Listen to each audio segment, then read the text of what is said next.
just thinking about how much you built in your career, what's the most defining moment of that journey so far? Is there one moment that you said, if that wouldn't have happened, we wouldn't be here? I mean, there's a lot of those. You can pass it over.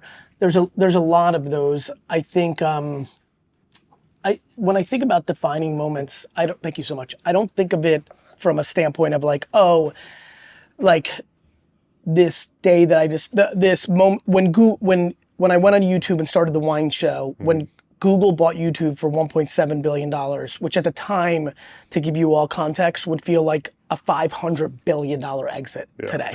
Like just to give you inflation, just like how, like no one could believe this number. I remember promising myself, that was a defining moment, even though it kind of didn't involve me at all. I promised myself that the next time I would see something big, that I would invest in it, not just use it. Because I was right about email, I was right about .com, I was right about search, I was right about YouTube, MySpace, and so I saw Twitter and I invested in it. And I would say that in a lot of ways, that moment was defining. But I would say that that's kind of like my fake answer, meaning that's the right kind of answer in the context that I think you asked it. I think the defining moment probably for me in my career was calling my mom in college freshman year and crying to her that I didn't want to go into, since I was 14, I said I'm going to go into the family business and blow it up. And then at my freshman year of college, I had this moment, I've never really shared this story, so I'm giving you some alpha. I kind of had this moment where I was like, damn, like, I know I can do my own thing. Like, am I willing to pay this sacrifice? Because it's not gonna be my own thing. And even at that age, even though I've always been confident, there was a part of me that said, well, will people be like, even though I know I'm gonna build this business for my dad, but I'm never gonna get my own credit. You know what I mean? And so that conversation, I think, when you asked it, popped in my head. You know, I have a very unique career. I spent every day of my life from 22 to 34 building a huge business for my dad and left it with nothing. That's weird. Like, I don't see that story out there. I see a lot of immigrants just stay in their family business and eventually inherit it.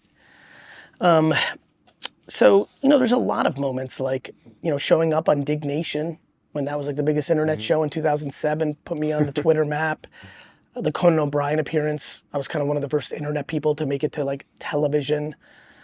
AJ walking into my office and saying he's quitting when I always thought he would be the one that would run this and I would go on to do something, which led to Vayner Sports, I mean, there's so many, brother. When you were in your family liquor business, did you know that when you left to start your own business, it was going to be an agency that whole time, or you were going to be in the media space, or that came from your kind of exposure? I had no Twitter? idea when I would leave. Probably 1% of me didn't even know if I would leave. I knew my brother was growing up in a manner where he did not have the same level of relationship with my dad. I knew that he didn't want to be in the business. I knew I wanted to be in business with him. He was 11 years younger. So 29 was, a watershed moment, 30, and then ultimately 33, like really, because that's when he was actually done with school. That's when we started Vayner. No, I didn't know what it would be like. I never even thought I would be known. Unlike being an athlete where like when you were growing up being this great athlete, you knew there was a potential that if you achieved your dreams, that you would be known. I wanted to be a businessman in the 80s and 90s. None of them were known. None of them were known. The world was so different.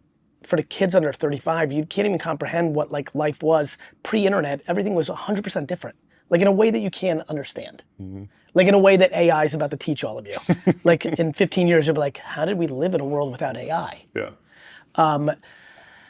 So, no, I had no clue what I was gonna do.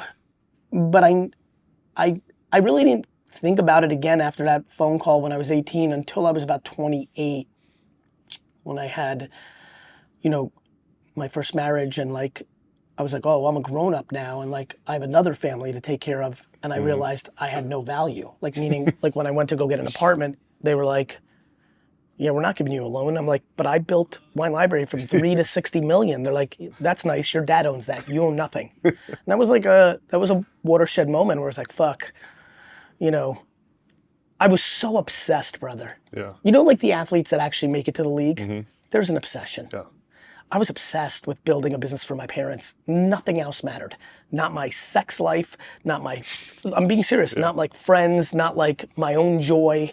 I got into this really cool place where like I just super appreciated what my parents had done for me, and I thought I was super talented, and I believe in the shit that I pumped to all you kids. Like I believe in patience. I didn't think like if I gave up my 20s that I was ruined, and and I took a lot of judgment. You know, like my high school buddies coming to the liquor store when I was 25 and like, oh, you work for your dad? Yeah. Like they're all making some money. Yeah. They're all starting to make a little money. They're all kind of like looking down at me, like I'm the help at my dad's store. But I had like a real vision and a real game plan.